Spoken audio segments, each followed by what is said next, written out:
प्रत्येक दिन रोषे आम जोटा यूज करता सेटा हूँ आलू आलू जेकोसी तरकारी पत्र हो न पड़े न चले। तो आपण मैंने तो आलू रे विभिन्न प्रकार तरकारी पत्र बन खाऊे थे आपण मैंने ये दही आलू को बन खातु। दही आलूर स्वाद पूरा जबरदस्त लगी थाए। भात रुटी पूरी परोटा सबुति खावाई यहाँ बहुत ही बढ़िया लगी थाए। आ बनइबा तो बहुत ही सहज, मात्र 10 मिनिट आपण मैंने बनई पारे। नमस्कार, मु रश्मि यूट्यूब रे आपण समस्त को स्वागत। आशा करुच्ची आपण मानक आज रेसिपी निश्चय पसंद आसीबो। तो ये दही आलू बनवाई ये मु 3टा सीझा आलू नहीं, सीझा आलू को एमती छोट छोट खंड करी काटी नबा। तो ये आलूटा पूरा मोर गरम थिला, तो आपको एमती मु छोट छोट खंड करी काटी नहीं। तो आलू को एमती छोट छोट खंड करी काटी सारा पर एबे चलंतु जीवा गैस पाखकू। ये मु गैस ऊपर गोटे कड़ाई बसई नहीं, कड़ाई गरम होला परे 1 ରୁ 2 चमच परिका देदेबा सोरिष तेल। तेल आमर भल भाव में गरम हो सारा पर सीझा आलू जो आम काटिक रखिले ना ताकू ये देदेबा। ता सहित अल्प टिके लुण, अल्प हलदी गुंड आउ अल्प काश्मीरी लंका गुंड नहीं। एबे ए आलू पर हल्का हल्का कलर आसा पर्यंत आपको आम भल भाव में भाजी नबा। सांग माने आज रेसिपी वीडियो को आपण माने को जगार देखुंत कमेंट करी निश्चय जनइबे, जहाँफल कि मुझे आपण मानक धन्यवाद दे पारिबी। तो पाखापाखि 2-3 मिनिट हम आलू को मुझे भलसे भाजी। गैस फ्लेम को हाई रखी, हाई फ्लेम रे 2-3 मिनिट भाजी सारापर ये देखिपे आलू उपर आमर हल्का हल्का कलर आसीगला। एमती हल्का हल्का कलर आसीगले एबे आमे कौन करबा ना गैस फ्लेम को ऑफ करनबा आउ ये आलू को भल भाव में ठंडा हाँवाई छाड़ीदबा। ये देखिपे आलू पर केते सुंदर कलर आसी जाइए। तो एमती कलर आसा पर्यंत आपको आम भलसे भाजी नहींचे।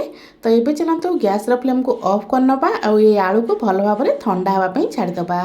आलू आमर ठंडा होता भितर ये मुझे जाइए 2टा छोट साइजर पियाज। पियाज को एमती लंबा लंबा करी काटी नबा। तो ये देखिपे पियाज को एमती लंबा लंबा करी काटिने कौन हम ना ताको जो आम काढ़ा ना ता लेयर सब जाक पूरा बढ़िया से आमर बाहर जीव। तो ये पूरा पतला पतला लंबा लंबा करी पियाज सबको मु काटी नहीं। तो ये मु 2टा जाक पियाज को भल भाव में काटी सारा पर आपको रखी नबा साइड रे। एबे आम कौन करबा ना अल्प नहीं जावा धनिया पत्र। तो ये देखिपे अल्प धनिया पत्र नहीं जाइए। धनिया पत्र को पूरा चुन चुन करी काटी नबा। धनिया पत्र को काटी सारा पर एबे आम धनिया पत्र को रखी नबा साइड रे। ता सहित ये आम काटी नबा 3 ରୁ 4टा कंचा लंका। आपण माने राग केती खाइबे से हिसाब रे लंकार परिमाण को कम अधिक करी नेबे। तो सबू जिनस को साइड रे रखी नबा।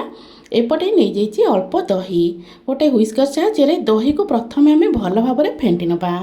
ये मुझे रखुच्छी जदि आपण मानक आज रेसिपी वीडियो भल लगे वीडियो को लाइक करेंगे, शेयर करेंगे। जदि आपण माने मो चैनल नुआ अच्छा ताले प्लीज चैनल को सब्सक्राइब निश्चय करने। दही को भल भाव में फेंटी सारा पर एबे से दरकार मुताबक लुण देदेबा।